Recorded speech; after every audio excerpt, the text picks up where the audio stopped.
Hello guys, तो आपका स्वागत है मेरे यूट्यूब चैनल एनिम टाइम पे। और गाइस, मैं आपसे रिक्वेस्ट करूंगा कि अगर आपने मेरे चैनल को लाइक और सब्सक्राइब नहीं किया है तो याद से कर दीजिए। और अगर आपने पुराने एपिसोड्स नहीं देखे हैं तो मेरे ही चैनल पे बैटल थ्रू द हेवन नाम से एक प्लेलिस्ट होगी, वहाँ पर जाकर आप पुराने एपिसोड्स देख सकते हैं। तभी ये आगे के एपिसोड्स आपको समझ में भी आएंगे। तो शुरू करते हैं बिना किसी बकचोदी के। तो पिछले एपिसोड में हमने देखा था कि जियान स्टार पवेलियन में वापस आ गया रहता है, और क्योंकि वर्म होल पूरी तरह से नहीं बना था, इसलिए जियान को मास्टर यावलाव यहाँ पे कुछ टाइम तक वेट करने के लिए कहते हैं। अब आगे जियान इस दौरान स्टार पवेलियन में काफ़ी रिलैक्स होता है, और वो स्टार पवेलियन के डिसाइपल्स की ट्रेनिंग में मदद भी कर रहा था। 3 दिन और बीत जाते हैं। वर्म होल लगभग लगभग कंप्लीट हो गया रहता है। स्टार पवेलियन के डिसाइपल्स एक दूसरे से स्पैरिंग कर रहे होते हैं, मतलब फ्रेंडली फाइट, ट्रेनिंग फाइट की तरह। जियान ट्रेनिंग ग्राउंड के बीच में खड़ा रहता है और कुछ डिसाइपल्स को उनके डाउस्कुल्स की कमजोरियों को बता रहा होता है। ये इस समय एक ग्रैंड मास्टर जैसा लग रहा होता है अपनी कामनेस के कारण। इस ट्रेनिंग ग्राउंड के किसी एक कोने में कुछ सुंदर डिसाइपल्स होती हैं। इनके बीच में एक लड़की जो कि पेल रेड क्लॉथ्स में होती है, ये जियान को बड़े ध्यान से देख रही होती है। और इस जो रेड क्लॉथ लेडी रहती है उसके पास में एक बंदी खड़ी होती है, जो इसे बोलती है कि फाइनली आपका भी किसी मैन की तरफ अट्रैक्शन हो गया है। तो ये जो रेड क्लॉथ लेडी रहती है उसका नाम यू क्वान रहता है। ये बातें सुनकर युक्वान का चेहरा थोड़ा लाल हो जाता है। वो कहती है, तुम कुछ भी बोलती रहती हो। ये लड़की युक्वान स्टार पवेलियन के इस यंगर जनरेशन के डिसाइपल्स में सबसे बेहतरीन लड़की होती है टैलेंट के मामले में।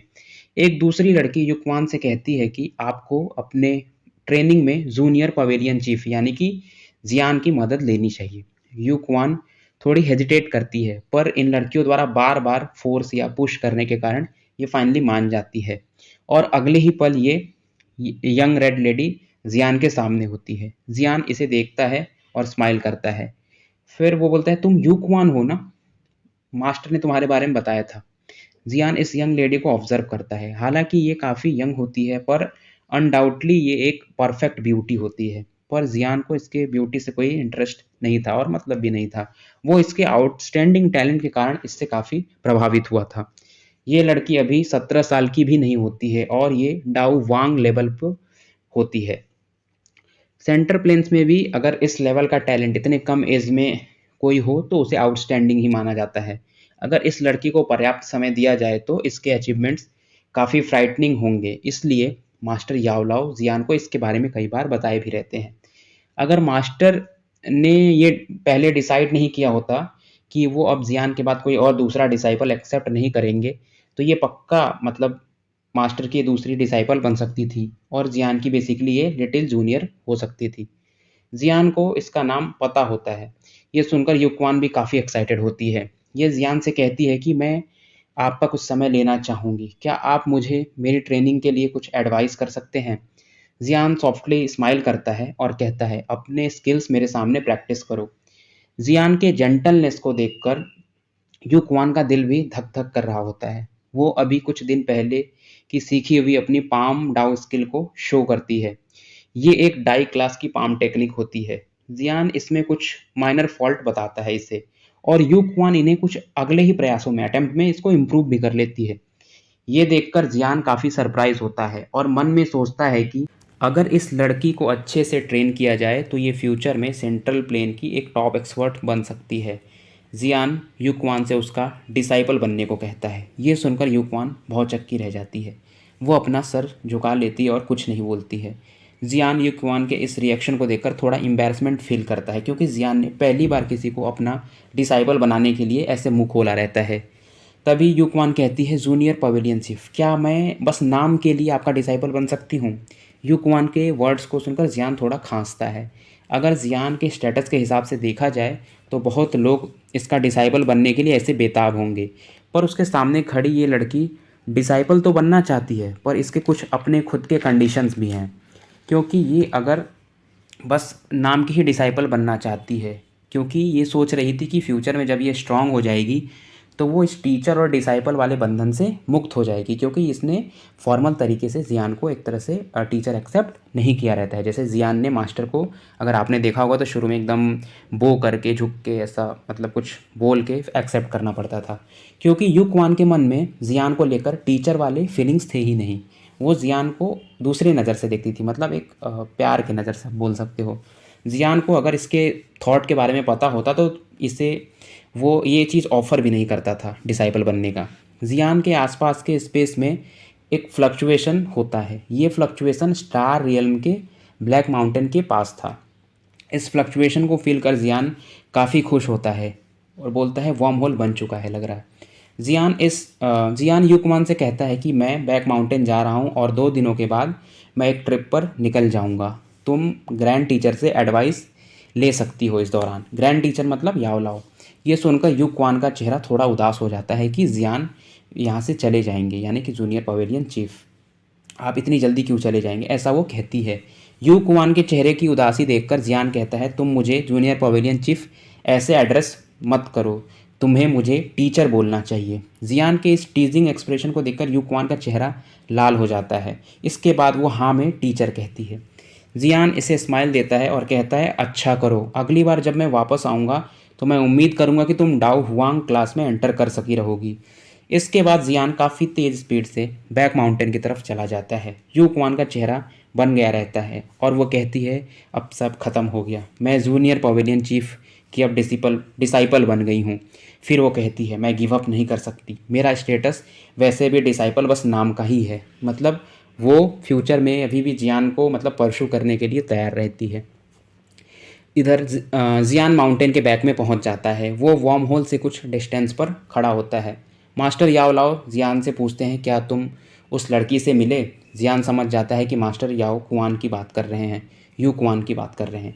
जियान हाँ में सर हिलाता है और कहता है ये लड़की सच में काफ़ी एक्स्ट्रा ऑर्डिनरी है।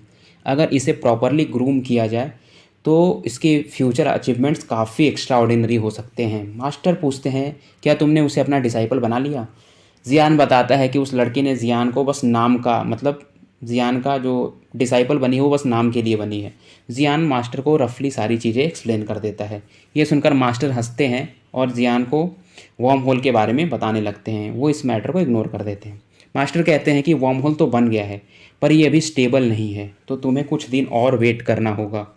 मास्टर कहते हैं कि इस दौरान हम कुछ हेल्पर्स भी ढूंढ लेते हैं जो कि तुम्हें इस फाइट के दौरान जब तुम जाओगे वहाँ पे नॉर्थ वेस्टर्न रीजन में तो तुमको इनकी ज़रूरत पड़ेगी, क्योंकि इस बैटल में कई सारे हॉल ऑफ सोल्स के एक्सपर्ट्स भी होंगे और हेल्पर्स। ये सुनकर जियान थोड़ा हैरान हो जाता है कि मास्टर कहाँ से 1000 लेवल के वॉरियर लाएंगे।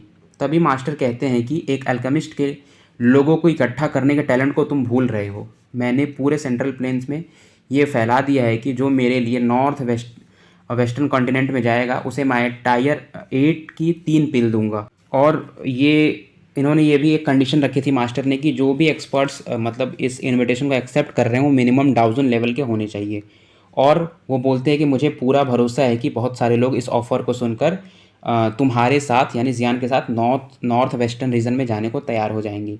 जियान पहले नॉर्थ वेस्टर्न रीजन में अकेले जाने वाला था, पर इतने लोगों के हेल्प मिलने से उसे इस फाइट में काफ़ी मदद मिलेगी। वर्म होल बन जाने के कारण अब स्टार रियल में इन दिनों काफ़ी हलचल होती है, क्योंकि मास्टर बानसेंग लेवल पर होते हैं तो इनकी इनविटेशन से कई सारे टॉप एक्सपर्ट्स यहाँ आ जाते हैं। इन एक्सपर्ट्स को जो मेन चीज़ जो अट्रैक्ट करती है वो टायर 8 की 3 मेडिसिनल पिल होती है। इन बीते 3 दिनों में यहाँ कई सारे टॉप एक्सपर्ट्स आते हैं। याओलाओ इनमें से 20 बेहतरीन एक्सपर्ट्स चुन लेते हैं। इन 20 लोगों में ज़्यादातर 3 स्टार डाउजन वाले वॉरियर होते हैं और 3 8 स्टार डाउजन लेवल पर भी होते हैं। ये जियान से थोड़े ही वीक थे। जियान इन एक्सपर्ट्स से कहता है कि मैं उम्मीद करता हूँ कि आप सब लोगों को पता होगा कि हम यहाँ क्यों गैदर हुए हैं। जियान इस बात के दौरान एक फेंट स्माइल दे रहा होता है। जियान कहता है मैं उम्मीद करूँगा कि आप लोग मेरे कमांड्स को फॉलो करोगे। ये सभी टॉप एक्सपर्ट्स हाँ में सर हिला देते हैं। ये एक्सपर्ट्स भी जियान के नाम से काफ़ी अच्छे से परिचित होते। इन 20 एक्सपर्ट्स के बीच में से एक रेड फेस एल्डर बाहर आते हैं। ये इन 20 एक्सपर्ट्स में से सबसे ज़्यादा पावरफुल होते हैं। इनका नाम हु होता है। इनके साथ 2 और लोग होते हैं और ये तीनों बचपन से एक साथ ट्रेन कर रहे होते हैं। इनके बीच का जो सिंक्रोनाइजेशन रहता है वो काफ़ी अच्छा था और ये तीनों ने शादी भी नहीं की होती है। अगर ये तीनों मिलकर एक साथ फाइट करें तो ये एक 9th स्टार एलाइड डाउजन को भी टक्कर दे सकते हैं। जियान के साथ इन 20 एक्सपर्ट्स के अलावा वो 10 गेस्ट एल्डर भी जा रहे होते हैं। इन्हें नॉर्थ वेस्टर्न रीजन के न्यूज़ के बारे में अच्छे से पता था, तो मास्टर जियान से कहते हैं कि तुम इन पर भरोसा कर सकते हो। गाइज ये 10 गेस्ट एल्डर वही हैं जिसे जियान ने शुरू में फाइट मतलब छोटा सा फाइट किया था, इनके स्पेशल बैरियर को ईजिली ब्रेक कर दिया था। जियान का लाइनअप अभी इतना पावरफुल था कि ये आराम से आइस रिवर वैली को भी हरा सकता था। मास्टर अपने हैंड साइन से इस वर्म होल को ओपन कर देते हैं और एक ब्लैक स्क्रॉल जियान को देते हैं और बताते हैं कि जब तुम दूसरे साइड पहुंचना तो वहाँ एक सेफ प्लेस मतलब सुरक्षित जगह देखकर इस स्क्रॉल की मदद से दूसरे साइड का भी वर्म होल क्रिएट कर देना, क्योंकि टाइम कम होने के कारण मास्टर दूसरे साइड का वर्म होल नहीं बना पाए रहते हैं। इसके बाद ये दोनों वर्म होल को टनल से जोड़ देंगे फ्यूचर में। इस ब्लैक स्क्रॉल में काफ़ी ज़्यादा स्पेशियल स्ट्रेंथ होती है। जियान इसे स्पेस रिंग में रख लेता है। इसके बाद जियान का पूरा ग्रुप इस वर्म होल में एंटर कर जाता है। जियामा empire, brick brother, second brother, काइलिन, मैं आ रहा हूँ, ऐसा जियान मन में कहता है। इधर सीन शिफ्ट होता है। यहाँ एक रेड प्लेन दिखाया जाता है, मतलब हरे रंग का पूरा एरिया रहता है। यहाँ बालू की तूफान यानी सैंड स्टॉर्म चल रही होती है। इस एरिया में एक स्पेशल फ्लक्चुएशन होता है और यहाँ से 30 के आसपास लोग बाहर आ जाते हैं। ये लोग काफ़ी स्ट्रॉन्ग प्रेशर जनरेट कर रहे थे। क्या यही नॉर्थ वेस्टर्न रीजन है? रेड ग्लो फेस वाले एल्डर कहते हैं, यानी mister Hu. Jian in Hu elder को बात सुनकर हाँ में सर हिलाता है।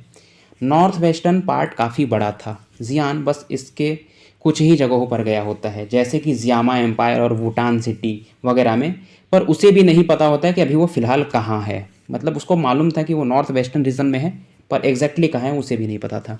एक वाइट रोब्ड एल्डर एक मैप निकालते हैं और जियान को बताते हैं कि हम नॉर्थ वेस्टर्न रीजन में आ चुके हैं, पर ये एरिया फ़िलहाल प्रोफाउंड लायन सेक्ट के कंट्रोल में है। वो बोलते हैं कि इस समय इस एरिया में लायन सेक्ट के ज़्यादा, लायन सेक्ट अगर गाइज मैं बोलूँगा तो वो प्रोफाउंड लायन सेक्ट ही होगा, या कभी प्रोफाउंड सेक्ट भी बोल सकता हूँ। तो प्रोफाउंड लायन सेक्ट के ज़्यादा फाइटर्स नहीं हैं इस एरिया में, ऐसा वो वाइट रोब एल्डर बताते हैं। और ज़्यादातर वॉरियर अभी यान अलायंस के बॉर्डर पर फाइट में इन्वॉल्व हैं। ये कहते हैं कि अभी इन्हें साउथ वेस्ट की तरफ बढ़ना होगा, फिर ये यान अलायंस के टेरिटरी में पहुंच जाएंगे ये लोग। इनकी बात सुनकर जियान हाँ में सर हिला देता है। जियान फिर कहता है चलो फिर आगे बढ़ते हैं और रास्ते में हमें बाकी खबर भी मिलती रहेगी और सभी लोग अपने औराज को सप्रेस कर लेना, क्योंकि इधर उधर और कोई भी इधर उधर अपने मन से नहीं जाएगा। जियान फिर काफ़ी तेज़ी से साउथ वेस्ट के डायरेक्शन में आगे बढ़ने लगता है और बाकी सभी एक्सपर्ट्स इससे फॉलो कर रहे होते हैं। जियान इस दौरान रास्ते में न्यूज़ भी इकट्ठा कर रहा होता है। उसने जितना सोचा था सिचुएशन उससे भी ज़्यादा बुरी थी। यान अलायंस इस समय इस वॉर में 1/3 हिस्सा हार चुका होता है पहले ही। जियान को कुछ इन्फॉर्मेशन से पता चलता है कि इस समय यान अलायंस के ज़्यादा एक्सपर्ट्स मिस्टीरियस येलो फोर्ट्रेस में हैं। ये लोकेशन यान अलायंस का सेकंड सबसे इम्पोर्टेंट कैंप था जियामा एम्पायर के बाद।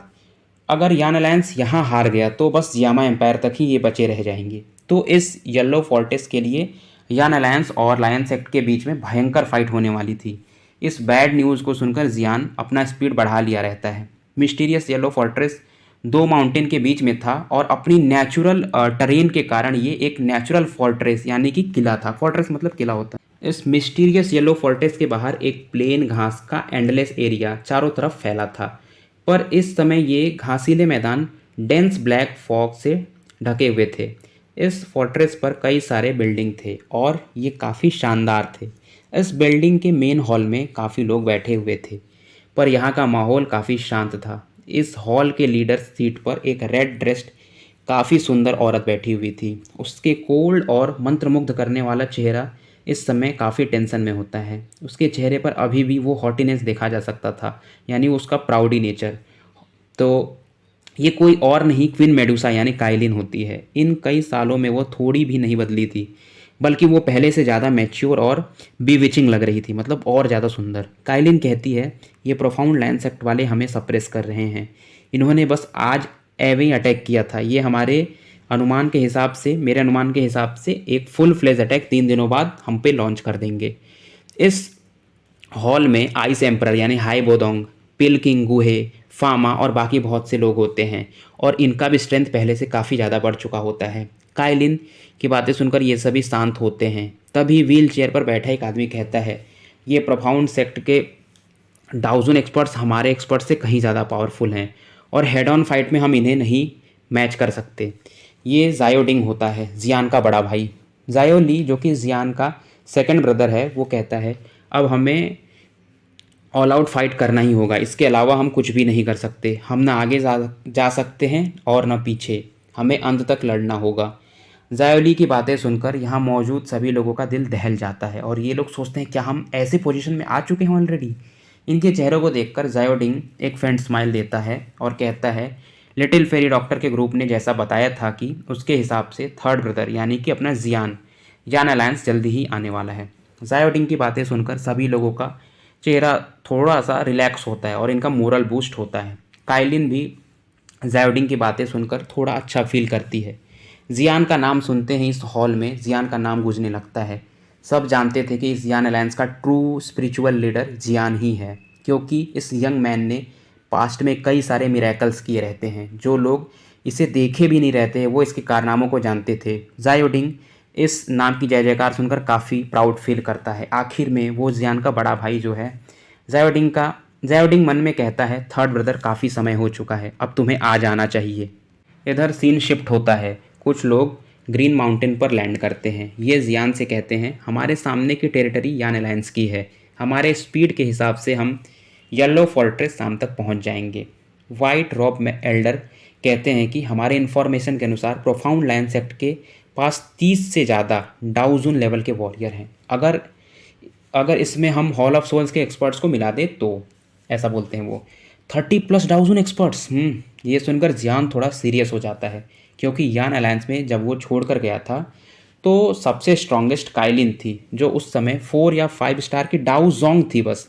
वो सोचता है कि इतने सालों की ट्रेनिंग में वो डाउजन लेवल तक तो पहुंच गई होगी, क्योंकि उसके पास भी 7 कलर्ड हेवन सॉलोइंग पाइथन की ब्लड लाइन जो है।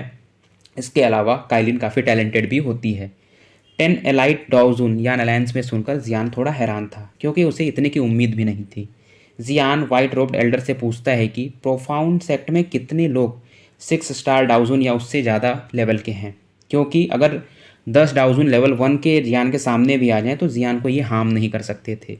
वाइट रोब एल्डर कहते हैं कि प्रोफाउंड सेक्ट में फ़िलहाल 8 लोग 6 स्टार डाउजन पर हैं और 4 लोग 8 स्टार डाउजन लेवल पर हैं। इसके अलावा मुझे भी नहीं पता अगर हॉल ऑफ सोल्स वालों ने इससे भी ज़्यादा स्ट्रॉन्गर बंदा अगर सीक्रेटली यहाँ भेजा होगा तो। इस वाइट रोब एल्डर का नाम जिया होता है। जियान इन्हें थैंक यू बोलता है। इसके बाद ये लोग यहाँ से तेज़ी से आगे बढ़ने लगते हैं। इधर सीन शिफ्ट होता है। येलो फोर्ट्रेस के आसपास कई सारे dense fog black figures scattered होते हैं। यान अलायंस के बहुत सारे फाइटर्स फोर्ट्रेस के टावर पर खड़े होते हैं। इतने सालों में ये कई बैटल्स लड़े होते हैं, पर इन्हें किसी ने इतना सप्रेस नहीं किया था। इस वॉल के बीच में सबकी नज़र एक लेडी पर जाती है। ये टाइट फिटिंग रेड कपड़े पहनी होती है। इसके बॉडी पर आर्मर के बावजूद स्नेक्स लाइक ब्यूटीफुल कर्व्स देखी जा सकती थी। इस समय भी इस लेडी के फेस पर बिल्कुल भी शिकन नहीं होती है। जियान के जियामा एम्पायर से जाने के बाद से इसी रेड लेडी यानी मेड्यूसा ने यान अलायंस को लीड किया था और एक छोटे से यान अलायंस को काफ़ी पावरफुल और स्ट्रॉन्ग और काफ़ी दूर तक एक्सपेंड कर दिया होता है। काइलिन इन ब्लैक फॉग से कवर्ड लोगों को देखकर कहती है, अब ये अटैक करने वाले हैं। काइलिन के हाथ में एक लंबी तलवार होती है। जायोडिंग जो व्हील चेयर पर बैठा होता है काइलिन से कहता है कि अगर हम इन्हें ब्लॉक नहीं कर पाएंगे तो तुम जायो को लेकर यहाँ से निकल जाना। जायोडिंग के बगल में जायोली खड़ा होता है और ये थर्ड ब्रदर यानी जियान की चाइल्ड होती है ऐसा बताता है और इसे कुछ नहीं होना चाहिए। काइलिन हाँ में सर हिलाती है। उसके बगल में एक छोटी बच्ची सफ़ेद कपड़ों में होती है। ये लिटिल गर्ल 4 या 5 साल की होगी। ये बच्ची काफ़ी क्यूट होती है और इसके फोरहेड पर एक 7 कलर्ड स्नेक का सिंबल बना होता है। कोई भी इस लिटिल चाइल्ड को देखकर मोहित हो जाएगा। ये अभी से इतनी सुंदर है, बड़ी होने पर ये काइलिन से भी ज़्यादा बिविचिंग हो जाएगी। काइलिन लिटिल जायो को हक करती है। इसके बाद काइलिन लिटिल फेरी डॉक्टर की तरफ देखती है और कहती है, क्या वो सच में वापस आएगा? लिटिल फेरी डॉक्टर कहती है, उसके कैरेक्टर के हिसाब से तो उसे जल्दी आ जाना चाहिए। कायलिन अपनी पलकें झपकाती है पर कुछ नहीं बोलती है। वो ज़ायो ज़ायो के सर पर हाथ फेरती है, फिर लिटिल फेरी से कहती है, अगर हम यहाँ हारने लगे तो तुम ज़ायो ज़ायो को लेकर यहाँ से निकल जाना। वो कहती है कि अगर ज़ायो ज़ायो को कुछ हुआ तो मैं ज़ियान को कभी माफ़ नहीं करूँगी। लिटिल फेरी डॉक्टर जानती थी कि कायलिन काफ़ी प्राउड वूमेन है। वो जैसा बोलती है वैसा ही करती है। ये ज़ायोडिंग और ज़ायोली जानते थे कि कायलिन ने इस ज़ियान अलायंस का कितना बर्डन उठाया है जब ज़ियान यहाँ पे नहीं था इतने सालों से। इन बातों को भूलते हुए तभी कायलिन कहती है, इन सभी बातों को छोड़ो, पहले सामने की मुसीबत को देखते हैं। कायलिन ज़ायो ज़ायो को नीचे उतार देती है। उसके दिमाग में एक ब्लैक क्लॉथ यंग फिगर का चेहरा आता है। वो अपने इस इमोशन के कारण अपने होंठ को दांत से दबा लेती है। वो जानती थी कि अगर स्नेक ट्राइब की क्वीन किसी को एक बार दिल दे दे तो वो उस इंसान के लिए जीवन भर वफादार होती है। अगर उसका प्रेमी मर जाए तो क्वीन का दिल भी मर जाता है। यह मेड्यूसा के स्नेक ट्राइब का ट्रेडिशन था। इसलिए कायलिन जानती थी कि वो ज़ियान को इस ज़िंदगी में कभी नहीं भुला सकती। इतने सालों तक दूर रहने के बाद ज़ियान उसके जहन में और अंदर तक समा गया रहता है। तभी एक ड्रम की आवाज़ वहाँ गूंजने लगती है और येलो फोर्ट्रेस के चारों तरफ कई सारे ब्लैक फिगर्स हवा में प्रकट हो जाते हैं। इनके पावरफुल ऑरा ने फोर्ट्रेस को चारों तरफ से कवर कर लिया था। एक मिडिल एज्ड स्ट्रॉन्ग दिखने वाला आदमी हवा में एक गोल्डन ब्लेड लेकर खड़ा होता है। वो कायलिन की तरफ एक्साइटमेंट से देखकर कहता है, हाँ हाँ मेड्यूसा, क्या तुमने सोच लिया कि तुम सरेंडर करोगी या तुम्हारे यान अलायंस को मेरा प्रोफाउंड लायन से तहस नहस कर दे। इस बंदे की आवाज़ सुनकर कायलिन एक कोल्ड एक्सप्रेशन देती है। इस सिचुएशन में भी वो तनिक भी नहीं घबराती है। कायलिन कहती है, यान अलायंस में केवल वॉरियर हैं जो बैटल में अपनी जान दे देते हैं, भगोड़े नहीं जो सरेंडर कर दें।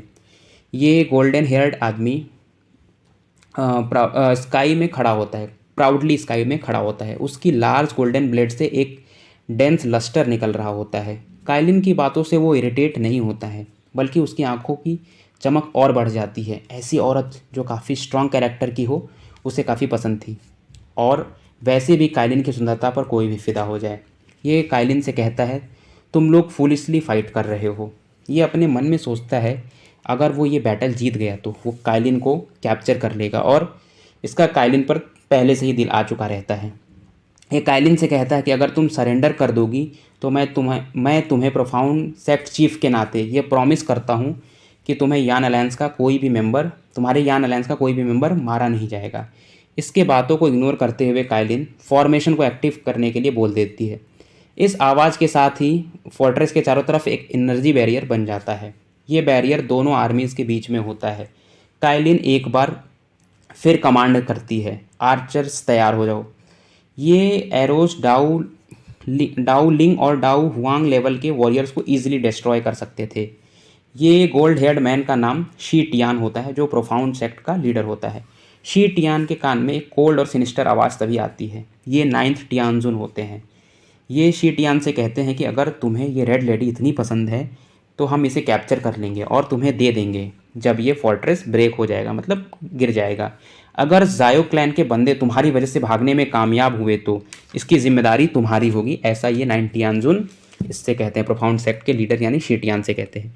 9 टियानजुन की बातें सुनकर शी टियान का एक्सप्रेशन चेंज हो जाता है। शी टियान कहता है कि आप फालतू में टेंशन ले रहे हो, यान अलायंस अब बहुत वीक हो चुका है, हमारे रहते ये कैसे भाग जाएंगे। 9th टियानजुन की बातें सुनकर फाइनली शी टियान, जो एक 6 स्टार डाउजुन लेवल का वॉरियर होता है, अपनी आर्मी को अटैक करने का ऑर्डर दे देता है। शी टियान की बातें सुनकर उसकी आर्मी किलिंग इंटेंट के साथ आगे बढ़ने लगती है। इन्हें आगे बढ़ता देख यान अलायंस भी अपने जो वॉरियर्स रहते हैं उनको रेडी कर लेता है, और यान अलायंस के जो ह्यूज एरो वाले बंदे रहते हैं वो अपने एरो शूट करना शुरू कर देते हैं। इन एरोज़ के कारण लायन सेक्ट के कई वॉरियर सीरियसली इंजर्ड या डेड हो जाते हैं। मेड्यूसा की सुंदर आंखें भी इस दौरान, उसमें भी बिल्कुल अभी भी फ्लक्चुएशन नहीं होता है। शी टियान को भी इससे कोई फ़र्क नहीं पड़ता है। इसके एलाइट वॉरियर जो इस बैटल को जीत सकते थे वे हवा में होते हैं। ये वॉरियर एक सेमी सर्कल जैसा फॉर्मेशन बनाए रहते हैं और अपनी डाउकी अटैक इस एनर्जी बैरियर पर कर देते हैं। इतने सारे डाउकी अटैक के कारण ये एनर्जी बैरियर फ्लक्चुएट करने लगता है। इस सीन को देखकर कायलिन तुरंत अपने डाउ वांग और डाउ हुआंग लेवल के वॉरियर्स को इस एनर्जी बैरियर को स्टेबल करने का निर्देश दे देती है। कायलिन इस तरह के बैटल्स में काफ़ी एक्सपर्ट्स होती है। उसके इशारे से फिर एरो एक्सपर्ट्स स्काई में खड़े इन एनिमीज़ के टीम पर अपने एरो शूट करने लगते हैं। ये एक्सपर्ट्स काफ़ी स्ट्रांग होते हैं, पर ये एरोज़ के अटैक फोर्सफुली लेने के कारण इनमें भी कई सारे घायल होकर ज़मीन पर गिर जाते हैं।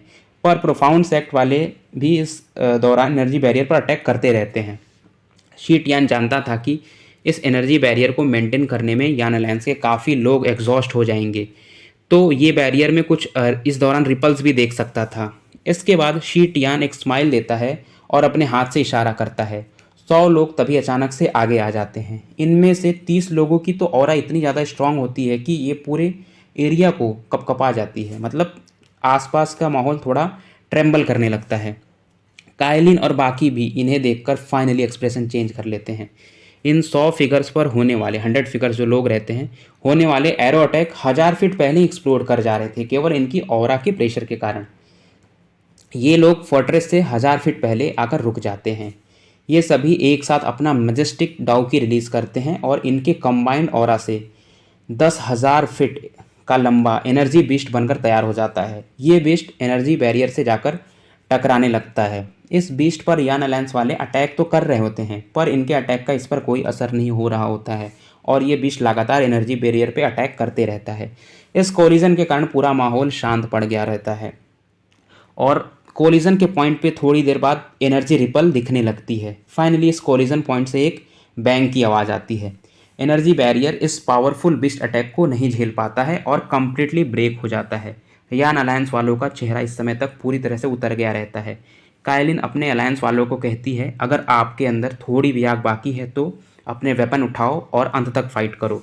इस आवाज़ को सुनकर यान अलायंस वाले एकदम चार्ज हो जाते हैं और ये फाइट के लिए आगे बढ़ने लगते हैं।